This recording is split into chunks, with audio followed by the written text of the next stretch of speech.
네, 묵상 간증 리마인드 웨딩 사진입니다. 재혼 가정인 저희 부부는 어느덧 결혼한 지 17년이 되었습니다. 그리고 큰아들과 작은아들이 각각 중학교와 초등학교를 졸업하니 저는 가족과 추억을 만들고 싶어져서 제주도 여행을 계획했습니다. 남편은 평소 저에게 세상 물정을 모른다며 핀잔을 주었기에 저도 제 능력을 보여주고 싶어서 가족 여행을 혼자 준비했습니다. 스스로 숙소와 여행지 등을 앱으로 예약하며 뿌듯했습니다. 그러던 어느 날 제주도에 지진이 났다는 뉴스를 보게 되었습니다. 주님이 코로나19 상황과 지진으로 여행을 말리시는 것 같아 저의 가족은 무리해서 가지 않기로 결정했습니다. 하지만 결혼 17주년과 자녀들 졸업을 그냥 넘기기엔 아쉬워 가족 사진을 찍기로 했습니다. 그래서 저는 17년 전 시댁 읍내에 있는 50년 된 예식장에서 결혼식을 올렸던 것을 떠올리며 리마인드 웨딩 사진과 가족 사진을 찍으려고 나름 잘 알아보고 준비하여 갔습니다. 근데 온 가족이 사진을 찍은 후에 사진관에서는 액자와 앨범을 패키지로 하지 않으면 원본을 주지 않는다는 황당한 말을 하였고, 저는 처음에 제시된 가격과 너무 달라 속았다는 생각에 기분이 나빴습니다. 하지만 남편은 아이들 돌 사진도 찍어주지 못했는데 원본이 있어야 하지 않겠냐며 사진관에서 요구하는 대로 돈을 다 주었습니다. 저 또한 돈보다는 17년의 세월을 잘 지내온 것에 대해 의미와 가치를 더 마음을 달랬습니다. 이후 집으로 돌아와서 왜 이런 일이 일어났는지 큐티 말씀을 보며 찬찬히 생각해 보았습니다. 그때 내 토지 소산에 처음 익은 것을 가져다가 내 하나님 여호와의 전에 드릴지며 라는 말씀이 눈에 들어왔습니다. 그러면서 우리 가정이라는 토지를 하나님이 17년간 지켜주셨는데 하나님께 감사하기보다 내 힘으로 지켜왔다는 교만이 제 안에 있음을 깨달았습니다. 또 마치 내가 내 삶의 열매를 잇게 했다는 듯이 여행 소산과 가족 사진 소산으로 내 능력을 보이길 원했던 죄가 보였고, 자기 얼굴의 광채를 수건으로 가린 모세와 달리 나 자신이 영광을 받고자 했음을 알게 되었습니다. 그러니 이제는 늦게나마 불신자인 남편에게 우리 가정을 지켜주신 분이 하나님이심을 알리고, 가정의 대수사와 기념일에 저의 세상 정욕은 가리고 남편을 예배의 자리로 초청하겠습니다. 적용하기입니다. 물건을 사거나 계약을 할 때 먼저 남편에게 묻고 상의하겠습니다. 추수감사주의를 맞아 남편에게 함께 예배 드리러 가자고 말하겠습니다. 네, 그래서 이렇게 하나님께서 정말 17년간 이렇게 가정을 잘 지켜주셨는데, 감사하기보다 내 힘으로 지켜왔다는 교만이 있음을 깨닫게 되었고, 모세는 자기 얼굴의 광채를 수건으로 가렸지만 나 자신은 영광을 받고자 했음을 이렇게 깨닫게 되었다라고 말해주고 있습니다. 오늘 출애굽기 34장 18절부터 35절까지인데요. 하나님께서 절기에 대해서 말씀하세요. 그래서 왜 이렇게 절기에 대해서 말씀하시냐? 두 가지 이유가 있어요. 하나는 금송아지 만들 때 이스라엘 백성들이 막 그렇게 이렇게 소리 질렀거든요. 여호와의 절기다라고 하면서 이 금송아지 자기들이 만들어 놓고 이렇게 섬기는 거를 여호와의 절기라고 했기 때문에 아니라고 하나님이 분명하게 이 새 절기를 규정해 주시는 것으로 볼 수 있고요. 두 번째는 바로 이 출애굽기 34장 17절 신상을 부어 만들지 말라고 하잖아요. 이어지잖아요. 18절에 이 절기가. 근데 이 신상 부지 말라라는 말씀 다음에 이 세 절기가 나오는 것은 다 이 세 가지 절기는 농사와 관련이 있는 3대 절기예요. 무슨 말이냐? 이제 가나안 땅에 들어가면 농사를 짓게 될 건데, 이스라엘 백성들은 이 40년 동안 이제 농사 지어본 적이 없잖아요.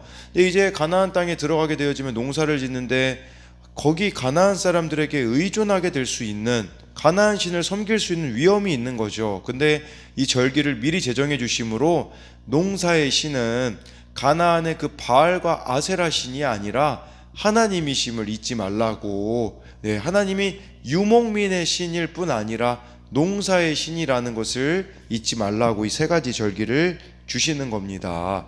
18절에요. 너는 무교절을 지키되 내가 내게 명령한 대로 아비벌 그 절기의 이래 동안 무교병을 먹으라. 이는 내가 아비벌의 애굽에서 나왔음이니라. 19, 20절까지 보면요.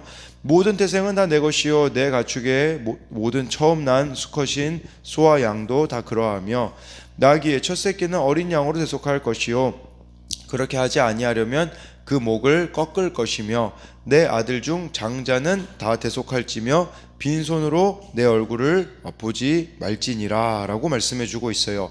첫 번째 절기는요 바로 이 유월절과 무교절을 말씀해 주고 있는 겁니다.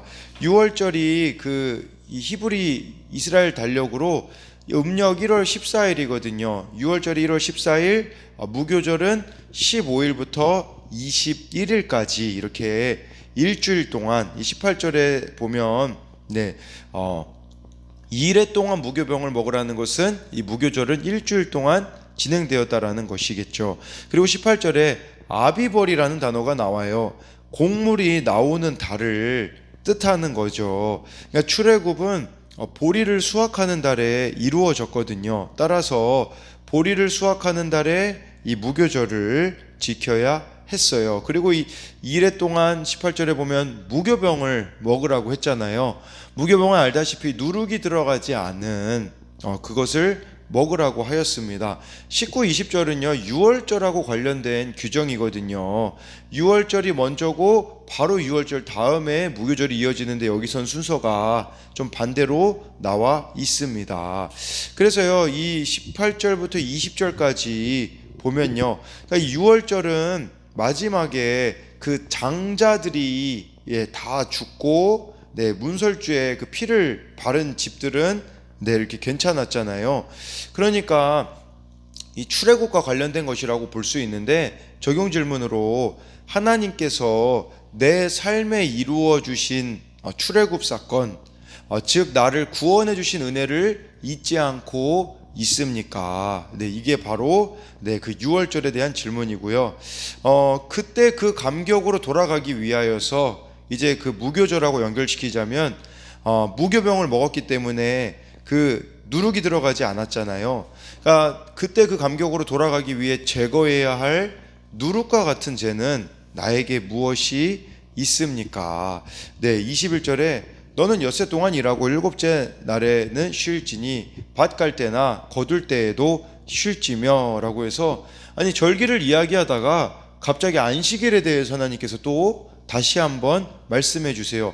지금 우리가 출애굽기를 계속해서 보고 있지만 계속 안식일에 대해서 틈틈이 하나님께서 말씀하시는 거예요. 지금 광야 생활에서는 안식일 그나마 잘 지킬 수 있어요. 왜 그러냐면 만나와 메추라기를 안식일 전날에 2배를 주었기 때문에 안식일 날은 주지 않았기 때문에 당연히 이 안식일을 잘 지킬 수 있었죠. 근데 문제는 무엇이냐? 이제 가나안 땅에 들어가면 만나와 메추라기는 더 이상 존재하지 않아요. 농사 짓고 살아야 되는데 그때도 안식일을 잘 기억할 수 있느냐라는 것이겠죠. 가나안 땅에 들어가서는 스스로 이 안식일을 잘 지켜야 한다라는 것입니다. 그래서 이 안식일 또 왜 지키라고 했겠습니까? 하나님의 백성은 자신의 수고와 노력의 결과로 살아가지 않는다라는 것이에요.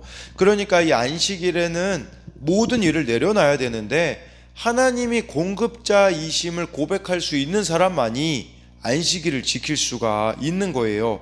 지금도 마찬가지지 않습니까? 마귀는요 그렇게 우리를 유혹해요.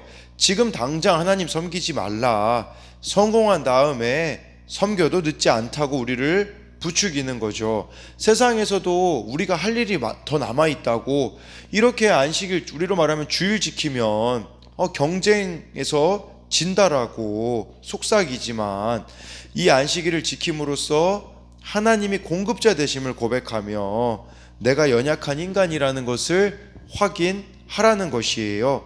21절에 대한 적용 질문은 하나님이 내게 주신 자유를 하나님을 위하여 온전히 사용하고 있나요? 이런 질문을 드리는 것은 이제 가나안 땅에 들어가면 자유가 주어지겠죠. 그 가운데 안식일을 잘 지킬 수, 하나님을 위해서 잘 살아갈 수 있느냐라는 것이고요. 또 한 가지 적용 질문은 여전히 내 노력과 의지로 살아가야 한다고 생각해서 예배를 소홀히 하고 있지는 않습니까? 네, 22절에 두 번째 절기가 또 세 번째 절기가 나와요. 77절 곧 맥추의 추술절을 지키고 새말에는 수장절을 지키라. 이 77절 맥추절 또 이 신약에서는 오순절 같은 절기예요. 음력으로는 3월 6일이 되겠고요. 또 여기 나와 있는 세 번째 절기는 수장절. 이 수장절은 초막절이라고도 하고요. 네, 이 7월 음력으로 7월 15일부터 21일까지는 네, 이렇게 21일, 22일까지 이렇게 지키는 건데요. 77절은요. 첫 번째 밀 수확물을 드리는 절기로 이해할 수 있어요. 그래서 네, 첫 번째 수확을 드린다. 수장절은요. 네, 가을 추수가 이 모든 추수가 마무리된 시점에 드리는 절기예요. 그러니까 77절은 수확이 시작됐을 때 드리는 거, 수장절은 수확이 마무리됐을 때 드리는 절기라는 것이겠죠. 무엇을 말하는 거겠어요? 모든 일의 시작과 끝을 하나님께 드려야 된다라는 것이겠죠. 이 감사에 대한 것도 마찬가지지 않습니까? 어떤 일들을 시작할 때 감사하지만 마무리까지도 하나님 앞에 이렇게 우리가 온전하게 참 감사로 나아가고 있는지를 봐야 하는데, 22절에 대한 적용 질문은 하나님께 대하여 모든 일의 시작과 끝에 감사하고 있습니까? 23, 24절이요. 너희의 모든 남자는 매년 3번씩 주 여호와 이스라엘의 하나님 앞에 보일지라. 내가 이방 나라들을 내 앞에 쫓아내고 내 지경을 넓히리니 내가 매년 3번씩 여호와 내 하나님을 뵈려고 올 때에 아무도 내 땅을 탐내지 못하리라. 1년에 이 3번 절기는요, 그냥 자기가 살고 있는 곳에서 지키는 게 아니라 모여서 이렇게 지켜야 했거든요. 정해진 곳으로 가야 됐고 기간도 막 일주일 되기도 하고 그렇잖아요. 그러면 이제 무엇이 문제냐? 거주지를 떠나 있는 동안 혹시 주변 민족들이 침입하게 되어질 수도 있잖아요. 그런 위험도 감수해야 했다라는 것이겠죠.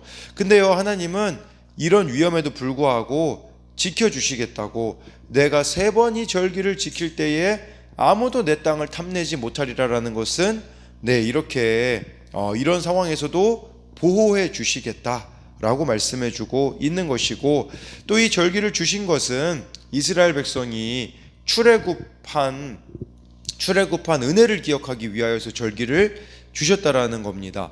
23, 24절에 대한 적용 질문은 내가 하나님께 믿음으로 맡겨야 될 영역은 무엇이 있습니까? 마치 절기를 지키듯이 그랬을 때 모든 걸 지켜주시겠다고 약속하신 것 같이 믿음으로 여러분들이 맡겨야 될 영역은 무엇이 있으며, 하나님의 은혜를 잊지 않게 해주는 절기와 같은 것이 나에게는 무엇이 있습니까? 27, 28절로 넘어가면요.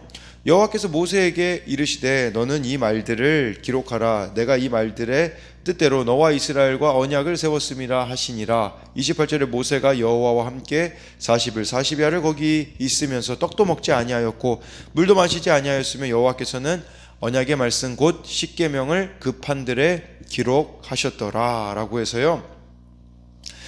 언약의 말씀 십계명을 또 다시 기록해 주셨어요. 그것은 하나님이 이스라엘 백성과 언약을 갱신하셨다라는 겁니다. 이 하나님의 은혜로 이스라엘 백성들이 금송아지로 깨뜨렸던 그 언약을 갱신해 주셨다라는 거겠죠. 그리고 모세가요, 그걸 다시 갱신하기 위해 40일 40야를 떡도 먹지 않고 물도 마시지 않는 40일 금식을 했던 것이겠죠. 그러니까 모세 아무것도 안 먹었지만 그에게는 하나님의 말씀이 생명과도 같기에 사모함으로 십계명을 받았다라는 거겠죠. 이처럼 하나님의 말씀에는 나를 구원하고 영원한 생명을 얻게 하는 권세가 있기에 말씀을 사모함으로 마음에 잘 새겨야 합니다. 그래서 27, 28에 대한 적용 질문은 나는 말씀에 대한 사모함이 있습니까? 내가 말씀을 소중히 여기지 않는 까닭은 무엇입니까? 29절에요. 모세가 그 증거의 2판을 모세의 손에 들고 시내산에서 내려오니 그 산에서 내려올 때 모세는 자기가 여호와와 말하였으므로 말미암아 얼굴에 얼굴 피부에 광채가 나나 깨닫지 못하였더라. 이렇게 모세 얼굴에 광채가 난 증거가 바로 하나님과 대화하였음을 단적으로 보여주는 증거라는 거예요. 근데 이 40일 금식한 노인의 얼굴에서 광채가 났다라는 것은 하나님의 영광과 임재 외에는 설명될 수가 없는 거겠죠. 그러니까 모세는 하나님과 교제에 집중하기 위해 오로지 40일 금식하며 기도했듯이 우리도 하나님과의 교제에 우선순위를 둘 때에 이 얼굴에 광채가 났다라는 것은 저도 그런 의미로 봐요. 어두움이 사라진 것이라고 볼 수 있는데, 정말 우리가 하나님을 이렇게 만나고 교제하면 우리 안에 있는 어두움들, 쓴뿌리들, 이런 것들이 사라질 수 있다라는 것을 말씀해 주고 있어요. 그래서 29절에 대한 적용 질문은 하나님의 말씀을 묵상하면서 하나님과 교제하면서 나의 표정과 말과 행동이 어떻게 달라지고 있습니까? 30절에요. 아론과 온 이스라엘 자손이 모세를 볼 때에 모세의 얼굴 피부에 광채가 남을 보고 그에게 가까이 하기를 두려워하더니 라고 말씀해주고 있는 거죠. 그래서 이 하나님과 이런 영광의 임재의 흔적으로 인하여 광채가 나고 있었고, 그래도 이스라엘 백성들이 귀한 점은 이번 40일에는 처음 모세가 하나님 앞에 그 계명 받을 때는 금송아지를 숭배했지만, 이번 이 40일에는 아무 일도 일어나지 않는 걸 보면 정말 이들이 돌이켰음을 또 볼 수가 있습니다. 그랬을 때 이제 33절에 모세가 그들에게 말하기를 마치고 수건으로 자기 얼굴을 가렸더라. 그래서 이 영광의 광채가 날 때에 정말 이렇게 수건으로 얼굴을 가리고, 34절에 그러나 모세가 여호와 앞에 들어가서 함께 말할 때에는 나오기까지 수건을 벗고 있다가 나와서는 그 명령하신 일을 이스라엘 자손에게 전하며, 35절에 이스라엘 자손이 모세의 얼굴에 광채를 보므로 모세가 여호와께 말하러 들어가기까지 다시 수건으로 자기 얼굴을 가렸더라. 이 광채가 난 거 백성들에게는 가리고 수건으로 가리고 하나님과 교제할 때는 다시 수건을 벗어서 교제했다라는 내용인데요. 이걸 고린도후서 3장 13절에는 이렇게 말씀해 주고 있어요. 우리는 모세가 이스라엘 자손들에게 장차 없어질 것에 결국을 주목하지 못하게 하려고 수건을 그 얼굴에 쓴 것 같이 아니하노라 라고 해가지고요, 모세의 이 얼굴의 광채는 한시적이었던 거예요. 모세는 그 광채의 영광을 자신에게 돌릴 수 없음을 알았기 때문에 이렇게 가렸던 거라고 볼 수가 있는 거죠. 그러니까 하나님이 주신 이 영광의 광채를 자신을 자랑하는 데 사용하지 않았다라는 것을 말씀해 주고 있는 거예요.